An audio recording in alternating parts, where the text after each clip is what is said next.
Bonjour à tous, merci d'être en notre compagnie. C'est un nouveau débriefing F1 que l'on vous propose. On va parler du Grand Prix d'Espagne, 5e manche du championnat du monde 2017, où Lewis Hamilton, vous le savez certainement, déjà a remis quelques pendules à l'heure. Jean-Luc est avec moi. Cette fois-ci, nous sommes là aussi réunis. Voilà, nous sommes à nouveau ensemble. Bonjour LFB, ravi de vous retrouver. Enfin, je ne vous ai pas perdu beaucoup, mais oui, bon, on est marrant cette petite expérience. Oui, ça a changé un petit peu. Ça a changé, mais là, on est bien ensemble. Je le touche, il est là, c'est bien lui. Bon.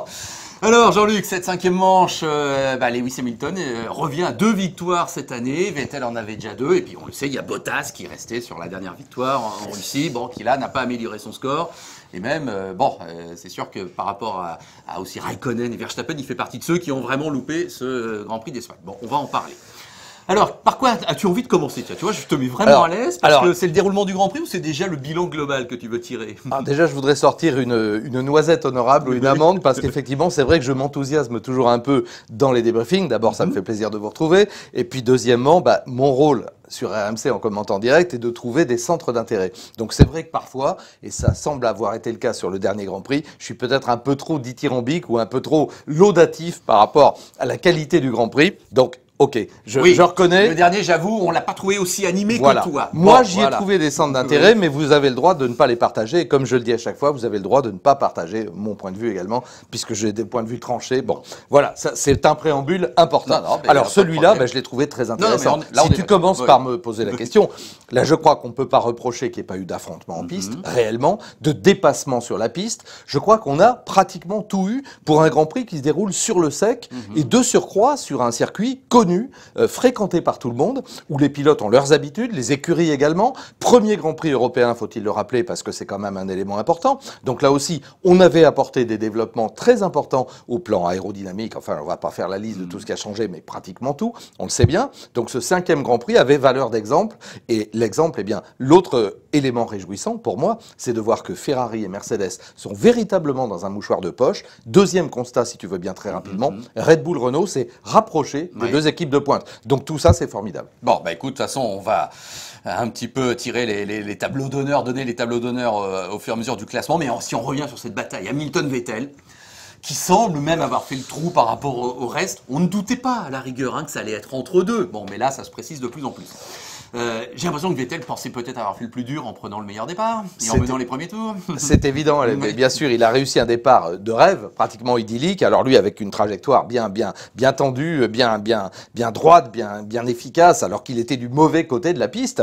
Et puis il a réussi à prendre Lewis Hamilton qui a toujours un tout petit problème au niveau des départs. Je suis désolé d'enfoncer le clou, mais il est clair qu'il n'en profite pas autant qu'il devrait. Il est sur la bonne trajectoire, c'est lui qui a le maximum d'adhérence, il devrait être meilleur. Alors apparemment, on apprend des choses, parce que Vettel dit « j'ai repris l'embrayage ». Alors moi, ça me semblait déjà, même avec la puissance que développe un moteur de Formule 1, etc., reprendre l'embrayage, donc le faire patiner, lui redonner la possibilité de relancer le moteur. Mais bon, c'est ce qu'il l'a fait, il l'a dit, donc ça lui a permis de prendre cet avantage. En tout cas, il avait fait le plus gros. C'est clair, et puis surtout quand après il y a un pataquès derrière, et on va certainement y venir, où les meilleurs amis du monde s'accrochent, mais là pour le coup ils sont pas en cause, on se dit que oui, à la place de Vettel, moi je me dis bon, là j'ai fait le boulot, maintenant avant qu'il me repasse, il va y avoir du boulot. Alors c'est vrai que petite parenthèse, mais tu as raison dès le départ, donc accrochage qui élimine Verstappen et Raikkonen, et on apprend même que Bottas doit être aussi un petit peu impliqué. Ah, il est totalement impliqué, parce que le véritable fautif à son corps défendant, c'est Valtteri Bottas. Ils sont 3 sur la même ligne. Alors, il y a une trajectoire. Bottas est à l'intérieur et je ne vais pas du tout lui taper. C'est un incident de course. Et c'est d'ailleurs comme ça que la direction de course en a jugé. Donc, Bottas vient taper la roue arrière de la Ferrari de Raikkonen qui est pris en sandwich. Il n'y peut rien. Et Raikkonen, par effet de billard, j'allais dire, va évidemment envoyer dehors et casser la suspension avant de la Red Bull de Verstappen. Donc, les deux meilleurs ennemis du monde éliminés. C'est dommage parce que voilà 2 farouches combattants qu'on aurait bien aimé voir dans ce Grand Prix qui a été le Grand Prix de toutes les audaces, j'allais dire. Au passage, quelle image incroyable de ce petit garçon dont on a appris apparemment qu'il est français, qu'il est même originaire d'Amiens. Bon, je vous livre l'info que j'ai cru lire. Qui pleure parce que je crois qu'il est fan de Raikkonen. Et oui, parce qu'il l'a rencontré, il l'a vu dans le paddock. Je sais pas, il a dû y avoir quelque chose d'organisé. Effectivement, il est venu à la rencontre de Raikko. D'ailleurs, il est habillé tout en rouge. Et donc, effectivement, à ce moment-là, on se dit qu'il y a un drame qui se joue parce que ce pauvre petit garçon, il voit Raikkonen, son chouchou, forcément. Tous, quand on était petits, on a eu l'occasion de rencontrer des champions. Et là, on s'est dit, c'est lui mon héros. Ça y est, à partir du moment où le champion lui a tapé un peu sur la tête et lui a donné une casquette, forcément, voilà. Bon, c'était vraiment une image au passage, mais voilà, on aime bien aussi saisir ces petits instantanés parfois dans les Grands Prix. Alors, un premier arrêt pour tout le monde, et ensuite, effectivement, pour Vettel, ça va se compliquer. Il va d'abord, dans un premier temps, buter sur Bottas, et puis ensuite, Hamilton va aller le chercher. Alors, j'ai tout noté parce que là, quand même, la complexité du Grand Prix. Donc, on a Vettel qui est leader et qui s'arrête lui au 14e tour. Bon. Et là, l'écurie Ferrari choisit de lui remonter une montre de pneumatiques soft. Oui. Alors, on rappelle qu'il y a effectivement les trois qualités de gomme. Bon, il y en a que deux qui jouent. Hein. Il y a les médiums et il y a les softs. Et là, l'écart de performance est de l'ordre de 2 secondes. C'est énorme. 1 seconde et demie à 2 secondes. Jamais c'est autant. Normalement, c'est de l'ordre de entre 5 dixièmes et 1 seconde. Donc ça veut dire que la stratégie, en tout cas c'est ce qu'on croit. Oui. Parce qu'après en course, on voit bien que c'est pas pareil. Mais on se dit que bon, Vettel a l'option conservatrice, il est leader, donc il choisit de garder cet avantage avec les pneumatiques les plus performants. Et puis derrière, on voit qu'on arrête Hamilton au 21e tour, et lui on lui montre les pneumatiques médiums. On se dit, ah, intéressant, donc, il y a un coup de stratégie. Oui, donc à ce moment-là, on se dit, parce que la question des pneus est importante, franchement Jean-Luc, et je vais te poser plein de questions. C'est évident qu'on se dit que Vettel, puisqu'il remet des jaunes, allez, moi je vais dire jaunes et des blancs, hein, si tu veux bien, va capitaliser sur son avantage. Oui, et en fin de course, il assurera le coup en mettant. En revanche, Hamilton, en quelque sorte, on se débarrasse peut-être des gommes peut-être les moins performantes pour ensuite une sorte de sprint final. Exactement. Oui. Sauf que ça ne va pas vraiment en fait se passer comme ça. Et puis il faut rappeler à l'FB qu'on ne sait pas s'il y aura 2 ou 3 arrêts au stand, parce que la stratégie, elle est évolutive, elle dépend naturellement de la température, elle dépend du comportement des pneumatiques. Et là, il faut bien comprendre que les écuries, malgré les stratèges qu'ils ont, malgré les essais pendant les essais libres, qui ont été un petit peu perturbés par le vent, par les températures qui ont évolué, ils n'ont pas une lecture totale. Donc ils ont une stratégie. D'ailleurs, on l'a bien entendu, dans la radio de Vettel, on lui parle de stratégie A, B ou C. Ça veut dire qu'on a au moins 3 stratégies élaborées par équipe. Donc ça veut dire que la porte est vraiment grande ouverte et c'est heureux. Heureusement que tout n'est pas prédéterminé au départ et qu'il peut y avoir une marge de... Et j'aime bien cette stratégie, une nouvelle fois, à géométrie variable, qu'il faut adapter en fonction des positions des uns et des autres. Bon, alors, ce qui est sûr, c'est que Vettel a perdu beaucoup de temps derrière Bottas. Oui. Est-ce que c'est un jeu normal, je dirais? Totalement normal. Parce que là aussi, on a maintenu Bottas très longtemps. Alors Bottas jusqu'au 26e tour, c'est-à-dire 5 tours après Hamilton. Et donc, on est 12 tours après Vettel. Donc, c'est logique que Vettel, chaussé de pneumatiques beaucoup plus frais et beaucoup plus performants, ce sont les softs, évidemment, il rattrape Bottas, qui a lui des pneumatiques soft aussi, mais complètement carbonisés. Donc, il les emmène au bout. C'est pas. D'ailleurs, il n'y a pas eu de réflexion de la part de Vettel. C'est un combat sportif. Là aussi, on l'a vu depuis que la course automobile existe. Il n'y a rien à dire. Bon, on se doutait que Bottas pouvait effectivement aider quelque part Hamilton. Mais bien sûr, c'est normal. Mais allons directement au deuxième arrêt. Oui. Quand Vettel s'arrête, je prends vous voyez, on fait ça spontanément. Oui. Il s'arrête Vettel au 37e alors tour. Vettel au 37, mais Hamilton s'est arrêté au 36e. Alors, Hamilton d'abord, il met des jaunes. Oui. Honnêtement, Jean-Luc, tu penses qu'il va encore s'arrêter d'ici la fin du Grand Prix? Il reste 30 tours. Oui, je me dis, il va pas aller au bout. On est d'accord. Je me dis, logiquement, il n'a pas la capacité à aller au bout, ou alors il prend le risque, dans les 10 derniers tours, les performances des pneumatiques s'effondrent littéralement, et qu'il soit à la merci de Vettel, puisque Vettel s'arrête au tour suivant. Au tour suivant, il met il met les médiums, il met les blancs. On sait qu'il va au bout. Lui, a priori, on se dit 29 tours avec les médiums, lui, il y va. Donc, on se dit, en termes de stratégie, et d'ailleurs, ça discute beaucoup à la radio, on se pose les mêmes questions. C'est-à-dire qu'on se dit chez Mercedes, oula, eux, ils vont aller au bout, nom d'un chien. Donc on dit à Hamilton, attaque. Faut prendre un maximum d'avance. Si on est obligé de t'arrêter, faut que tu aies au moins 21, 22 secondes pour repartir devant. Et puis on voit d'ailleurs qu'à un moment, à la sortie des stands, et là aussi on a une passe d'armes absolument fabuleuse. Oui. Ça c'est génial. Parce que retarder donc par... Il y a contact. Mais il y a contact. Mais là aussi, et les deux pilotes en rigolent à l'arrivée. Ça c'est génial. C'est vraiment un beau Grand Prix. Parce que là aussi, on a eu les 2 hommes forts du championnat qui se sont directement affrontés. Là, ça n'a pas été bidon. Ça n'a pas été, je te réponds à distance. Non. Là, on s'est regardé les yeux dans les yeux, à la loyale, et on a dit, bon, maintenant, faut y aller. Et donc, quand Vettel sort, Vettel tente sa chance, évidemment. Hamilton se dit, il faut que je le batte maintenant. Il se frictionne. Il se touche avec une correction extrême, parce qu'il n'y a pas de coup tordu, là aussi. Et ça, c'est formidable. Ça veut dire qu'on a affaire à des très grands champions. Quadruple champion du monde d'un côté, triple champion du monde de l'autre. Bravo, messieurs. C'est comme ça qu'on aime le sport automobile, et bravo de le défendre. Et au bout du compte, Hamilton va bien doubler Vettel, et Vettel le dira à la radio, là je pouvais rien faire, et c'est vrai, on a compris qu'il pouvait oui, rien faire. Oui, il était plus rapide, mais l'autre ne part pas, Hamilton ne part pas, Vettel reste au contact. Alors après il y a le dépassement des pilotes moins rapides, attardé ça fait toujours un peu péjoratif, des pilotes à qui on prend un tour, et il y en a eu beaucoup, hein, parce qu'on rappelle qu'évidemment, à l'arrivée, tu sais... 3 dans le même tour. Voilà, le 4e est déjà à un tour, et le 4e on va en parler tout à l'heure évidemment, donc il y en a qui sont à 2 tours, donc là aussi, peut-être s'il y a une seule mauvaise nouvelle dans ce Grand Prix, c'est celle-là, c'est qu'il y a vraiment... La bande des 4 devant, les Ferrari, les Mercedes, la bande des 2 avec les Red Bull, pas très loin peut-être le début du deuxième groupe, et puis derrière il y en a qui sont vraiment très loin. Voilà. Bon, et pour conclure alors sur la gestion de la course d'Hamilton, le fait qu'il ait fait 30 tours vraiment avec les pneus jaunes, toi tu dis bravo, super bien géré, ou est-ce que tu regrettes peut-être un peu que ça soit pas encore aussi net chez Pirelli par rapport à la dégradation annoncée des pneus en tout cas? Écoute, les pilotes ils font avec, et les écuries ils font avec le type de pneus apporté par Pirelli. Là, c'est évident que je pense que même si Pirelli essaie de nous faire croire après coup qu'ils avaient prévu, non. Là, ils ont été un petit peu honnêtes. Ils ont dit, nous, la meilleure stratégie élaborée, c'était 3 arrêts. Donc là, on voit bien que tous les meilleurs, on n'en fait que 2. Oui. Bon, certains, on va en parler aussi sûrement, Verlaine n'en a fait qu'un. Voilà. Mais bon, la majorité en a fait 2 et c'était la bonne solution, évidemment. Alors, il y a un facteur que Pirelli ne peut pas anticiper non plus. C'est encore une fois la qualité de gomme qui est déposée sur la piste, l'adhérence procurée par la piste en elle-même, et c'est ce qui a permis à Hamilton, avec un pilotage exceptionnel, mais ça on sait qu'il est exceptionnel, dans ces cas-là, il est excellent et Vettel est excellent. Voilà, on a 2 champions formidables. Je crois qu'on peut se réjouir une nouvelle fois d'avoir une bataille à ce niveau entre 2 hommes qui sont maintenant séparés par seulement 6 points au championnat du monde, après 5 Grands Prix, mais on aurait signé, mais pas des 2 mains, des 2 mains et des 2 pieds pour un résultat comme celui-là. Non, là c'est ce qui pouvait arriver de mieux, je crois, à la discipline, à savoir que les 2 pilotes quand même emblématiques, même si Vettel ces dernières années, Jean-Luc, a connu des hauts et des bas, mais on n'a jamais vraiment douté de sa valeur. Non, et là, les 2, dans 2 écuries différentes, sont au sommet. Écoute, c'est génial, c'est le vrai affrontement, parce que l'affrontement inter-écurie, on a vu ce que ça donnait poussé à l'extrême, c'est le cas de le dire, dans le passé et encore la saison dernière, avec l'écœurement de l'un,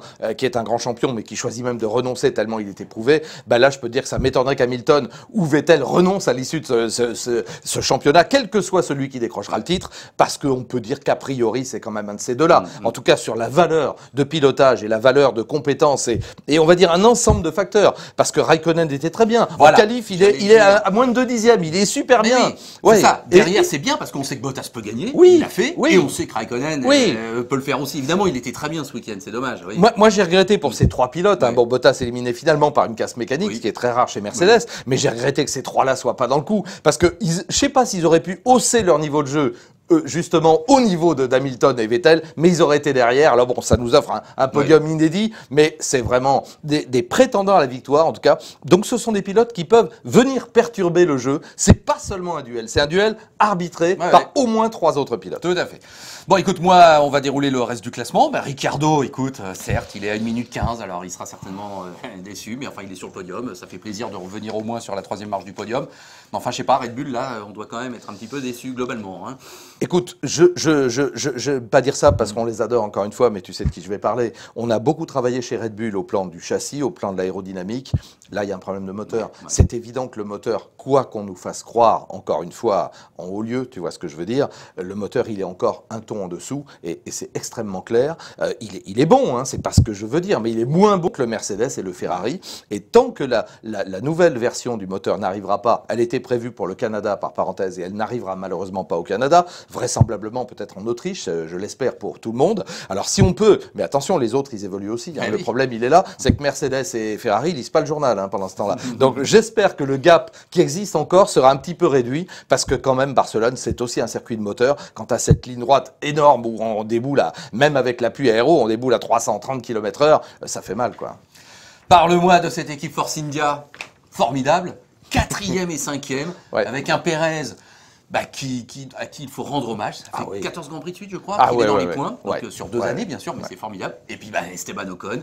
Alors toujours derrière, oui, c'est là où peut-être on va un peu sourire ou nuancer, mais 5e pour un pilote français, formidable. Carton plein. Là vraiment, alors quand tu sais que les 2 patrons sont en prison, je le rappelle, il y en a un, Vijay Mallya, qui est en prison à Londres, et l'autre qui est en prison en Inde, les 2 pour des raisons fiscales, pour être clair, le patron de Sahara, on se dit que c'est formidable, parce que comme nous l'a dit d'ailleurs le patron de l'équipe, ça n'affecte pas le fonctionnement, ça n'affecte en rien les pilotes, on a véritablement la 4e force en présence, là derrière, donc derrière Mercedes, Ferrari et Red Bull évidemment, et là plus que jamais il le démontre, et avec des pilotes, mais alors c'est un bonheur, je crois que Sergio Pérez, pareil, là, lui il a eu sa crise d'ado, hein, on s'en souvient, il avait eu sa chance et puis il l'avait pas bien saisi, aujourd'hui il est du calibre des autres, je peux te dire que Pérez avec le métier qu'il a, avec la constance qu'il a, c'est vraiment une référence absolue, donc tu me vois venir, félicitations à Esteban Ocon.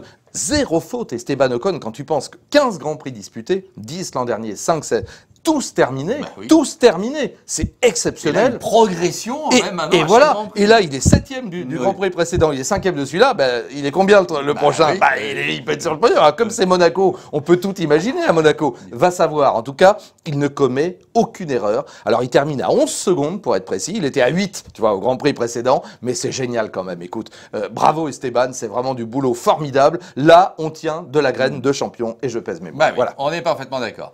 Bon, Hülkenberg 6e, là aussi Renault peut quand même remercier la solidité de son pilote numéro 1 allemand, hein, qui a encore été bien, et il score bien.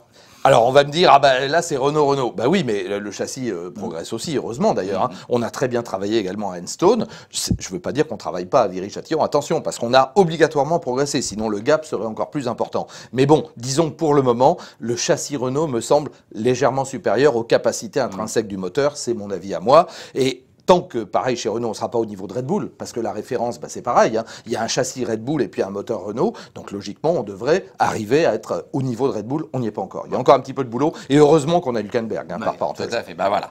Et le dernier tableau d'honneur, on va le remettre unanimement à Pascal Wehrlein. Ben oui. Hein, alors, bravo les Toro Rosso. Oui. Les deux, c'est vrai qu'il y a 9, c'est bien. Sainz 7. Bon, j'ai pas trop aimé, moi, personnellement, quand il sort des stands et qu'il essaie de doubler, je sais plus qui c'était d'ailleurs, et qui après se. Oui.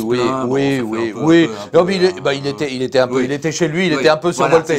Là, on va dire que c'était brouillon. Et heureusement, il l'a pas fait au niveau des mécaniciens. C'était vraiment la sortie des stands. C'est lui qui est en faute, bien sûr. L'autre est devant. Après, il n'a pas à l'attaquer. Il m'a poussé. Non. Là, on va dire que c'est la fougue de la jeunesse. On va mettre ça de côté. Mais il s'est battu, il a marqué des points. Bravo. Voilà. Mais il est bien. Il termine comme il faut. Il termine 8. Alors, en revanche, Wehrlein. Génial. Le Sauber dont il là, on ne peut pas dire que du bien. Écoute, là aussi, on partira pas en vacances avec lui. Ça, c'est sûr. Et puis, on en connaît plein qui partiront pas non plus en vacances avec lui parce que le personnage est un peu spécial, mais c'est quand même un sacré pilote. Là, il n'y a rien à dire. Venu de nulle part, remonté de nulle part, stratégie à un arrêt. Alors au début, on se dit, ok, c'est un feu de paille. Dès qu'il va changer de pneumatique, on va plus jamais le revoir. Non, il résiste à Sainz pendant tout le temps. Génial. Non, là, il n'y a rien à dire. Puis en plus, de manière virile, mais correcte. C'est un vrai pilote de course, quoi. Là aussi, il n'y a rien à dire. Hein. Le personnage, encore une fois, n'est certainement pas extrêmement sympathique. Puis après tout, on s'en fout un peu. Hein. C'est pas notre problème à nous. En tout cas, le pilote de course. Et là, il a réalisé un exploit. Voilà, on peut le dire. Bon, et on va terminer comme d'habitude par notre feuilleton McLaren. Mais pauvres, j'ai envie de dire, mais enfin bon, c'est eux qui nous offrent aussi la matière pour commenter. Oui. Alors écoute, on a tout eu encore ce week-end. On a eu la désillusion la plus totale le vendredi où Alonso fait même pas un tour et c'est fini dès les essais libres. Ouais. On a eu une performance exceptionnelle en qualif. Ouais. Même moi, j'y ai pas cru. Non. Moi non plus. Et puis on a un Grand Prix, hélas. Alors, il n'a pas de chance au départ. Ouais. Il est obligé de... Il est poussé. Ouais. Alors, écoute, je sais pas, quel bilan tire. Un tout petit mot sur Romain Grosjean, si tu veux bien, qui prend le point de la 10e place. Juste pour le dire, c'est bien, c'est correct, c'est du beau boulot. Bon, il part 14 de mémoire, ok. Alors, j'en viens à McLaren. Écoute, là aussi, le pire du pire, parce que le pauvre Fernando, d'ailleurs, il part jouer au tennis. Alors là aussi, après, il y a le petit gag. Après, oui, évidemment, là maintenant, il fait des photos, il met ça sur les réseaux sociaux, puis il dit non, c'est pour vous montrer que je soigne ma condition physique. Mon œil, d'ailleurs, les gens de McLaren l'ont pas bien pris du tout. Là, il se moque un petit peu d'eux pour rester très poli. Et il attend Indianapolis, évidemment. Donc lui, il est dispensé du Grand Prix de Monaco. Chouette, il a un bon de sortie. Il va aller s'amuser là-bas et essayer, pourquoi pas, de remporter la course. Bon, donc d'ailleurs, il est sûr d'être au départ, t'as vu? Il n'y a, comme ces dernières années, que 33 inscrits. Que 33 donc, inscrits. Il y a traditionnellement 33 départs. Il n'y aura pas d'élimination. Et d'ailleurs, à l'heure où nous parlons, pratiquement, il est en train de rouler, ou il va rouler, parce que ça roule à partir de midi aujourd'hui, lundi, donc c'est vraiment génial. Non, là, on a compris qu'il est focalisé là-dessus. Donc, il en a ras-le-bol, quoi, Fernando Alonso, il ne sait plus quoi dire, ses commentaires après essai, alors, c'est uniquement à son talent à lui qu'on le doit, ça prouve qu'il a toujours, et ça, tout le monde est d'accord, et c'est rare qu'il y ait comme ça une unanimité, chez les journalistes, évidemment, mais chez les pairs, surtout, chez les autres pilotes de F1 qui disent mais Fernando c'est un talent exceptionnel, c'est une combativité exceptionnelle. Il n'a rien perdu alors qu'il a été champion du monde, tenez-vous bien, en 2005 et 2006 et qu'il a connu des périodes difficiles parce que chez McLaren c'était pas un succès et chez Ferrari malheureusement non plus. Même deux fois il a été en lutte pour le titre mondial, mais deux autres. Et oui, mais malheur au vaincu, il l'a pas emporté. Donc là on peut dire qu'il n'a rien perdu de son talent et à 35 ans, faut absolument qu'il ait une écurie à la mesure de son talent. Et moi je le dis crûment, faut qu'il quitte McLaren. C'est évident. Là il faut qu'il parte. Alors je sais pas où il pourra trouver refuge, mais il lui faut une écurie à la hauteur de son talent parce que là vraisemblablement c'est calamiteux, quoi. C'est catastrophique. Alors il y aura, je l'espère, des petites améliorations à venir, mais on part de tellement loin. Écoute, on est dernière écurie au championnat du monde. On est derrière Manor. Enfin c'est quand même ahurissant. Quand on s'appelle McLaren et Honda, c'est pas possible, quoi. Oui, mais quand McLaren aura fait tous ses efforts pour le garder, il aura fait faire Indianapolis, ils vont lui-même lui offrir sa voiture, tu as vu, et qui va dire finalement j'y vais. Enfin je m'en vais, je veux dire. Oui, mais ça c'est le jeu. Ouais, écoute, là on essaie de le garder pour le moment, on essaie de faire en sorte qu'il reste et la seule issue, on l'avait bien compris, c'était, mais je te dis, mais quand on réagit quand même, qu'un des meilleurs pilotes du monde, on le dispense de participer à Monaco, qui est le Grand Prix du championnat, où peut-être McLaren Honda pouvait tirer son épingle du jeu, parce que justement c'est un circuit de pilotage, c'est un circuit où tout peut arriver, on l'a dit et redit, et on vous le dit chaque année, donc c'est effectivement, il y a tellement de faits de course, etc., en plus s'il se met à pleuvoir, etc., donc Fernando aurait eu la preuve, une carte à jouer, s'il part 6 ou 7e sur la grille, va savoir où il peut terminer, moi, s'il y a des problèmes. Eh bien, on lui dit non, écoute, va jouer à Indianapolis, ça te fera du bien, ça va te calmer. Ça veut dire que, on n'a même plus l'espoir. Donc, on le garde, mais avec un palliatif. On le garde en lui disant, écoute, va te faire plaisir là-bas, va tenter de gagner là-bas Indianapolis, et puis nous verrons après. Mais je crains que là, malheureusement, enfin, on verra, c'est la décision. Moi, je vais pas m'immiscer là-dedans. Fernando, il avait un contrat 3 ans. On sait de manière absolue qu'il avait tenté de quitter McLaren cet hiver, faut le rappeler, pour aller chez Mercedes. Il venait même gratuitement. Il était prêt à venir pour rien, pour piloter une Mercedes à la place de Bottas en l'occurrence. Et on imagine ce qu'il ferait de la Mercedes aujourd'hui. Bon voilà, je m'arrête là. Dernière question, parce qu'on pourrait rester des heures. Oui. Mais avec déjà un aspect de prospection par rapport à Monaco. Donc Button va remplacer Fernando Alonso. Oui. Or Button, il n'a pas roulé cette année. Il va arriver à Monaco avec quand même des nouvelles F1 qui vont plus vite, tout un package quand même qui est nouveau. Qu'est-ce que tu en penses, toi? Écoute, moi je suis très étonné par les règlements et tu sais, on dit toujours quand les institutions elles-mêmes ne respectent pas les règles. Alors certes, Button c'est un pilote formidable, c'est un champion du monde 2009, faut-il le rappeler, c'est un garçon solide, mais il n'a pas posé ses fesses dans le baquet d'une monoplace 2017 qui est radicalement différente. Il a fait du simulateur, faut arrêter de me faire rigoler. Enfin, tous les pilotes te disent, même si Fernando a dit pour Indy, oui, ça ressemble, mais bon, attends, je suis désolé, là je vais parler encore une fois à l'ancienne, mais rien ne vaut le terrain, rien ne vaut la réalité. Alonso à Indianapolis a tout de suite dit, en vrai, oui, la piste est beaucoup plus étroite que je croyais. Évidemment, 350 ou 380 km/h, elle est étroite la piste. Donc là, je pense que Button, alors avec son métier, il va pas être ridicule du tout, mais est-ce que, même j'ose le dire, on verra bien par rapport à Stoffel Van Dorn, est-ce qu'il va devancer, dominer Stoffel Van Dorn? Rien n'est moins sûr, parce que Van Dorn, c'est un excellent pilote, il faut quand même le rappeler, titré dans toutes les disciplines inférieures. Donc à mon avis, déjà, le gap, ce sera toujours par rapport, alors c'est un one-shot évidemment, puisque, enfin c'est un one-shot, là aussi, je me permets de dire, on verra, parce qu'au point où on en est, d'ici que Fernando, s'il a un super résultat, il me dit, écoute, moi je m'amuse beaucoup plus là-bas, on va continuer, vous allez me laisser faire 2-3 courses, et puis on verra après, parce que là au moins je peux gagner. Oui, parce que là-bas, même si c'est encore une fois un châssis Dallara, etc., et l'équipe Andretti, et peut-être qu'il va se battre pour la victoire. Et peut-être sur un circuit routier comme il y en a aux États-Unis en IndyCar, là effectivement on aimerait bien voir Fernando Alonso par rapport à et avec le talent et le métier qu'il va acquérir ce grand ovale, je peux te dire qu'il va y prendre goût. On en a vu plein d'autres, ils prennent goût au grand ovale, parce que c'est vraiment, c'est jouissif, quoi. Il n'y a pas d'autre mot. C'est vraiment, pour moi, c'est vraiment le pinacle du sport automobile. Je ne me fais pas dire ce que je n'ai pas dit. Il y a Suzuka, il y a Spa, il y a ce que tu veux, mais dans ce domaine-là, c'est-à-dire être pointu à ce point-là, puisqu'il n'a pas encore connu, c'est la bagarre en paquet. À 33, je ne sais pas où il va partir sur la grille, mais je peux te dire, là, les perturbations aéro et tout, non, c'est puis je vais le dire, c'est un circuit de couillu et Alonso, il est couillu. Voilà. Bon. Ce sera le mot de la fin, je crois qu'il n'y aura rien d'autre à ajouter. Vous avez compris qu'on se donne rendez-vous dans une quinzaine de jours, là, où il va y en avoir des choses à dire. Et on peut le dire tout de suite, ce sera un double débriefing. Évidemment. Grand Prix de Monaco et Indianapolis. Évidemment, évidemment qu'on va en parler. Évidemment, on va pas se gêner. On va avoir un super Sunday 28 mai, comme on dit, là, on se régale d'ores et déjà. Merci Jean-Luc. Mais c'est toujours un plaisir. Merci à vous. Et puis à bientôt donc pour un nouveau débriefing. Salut. Salut.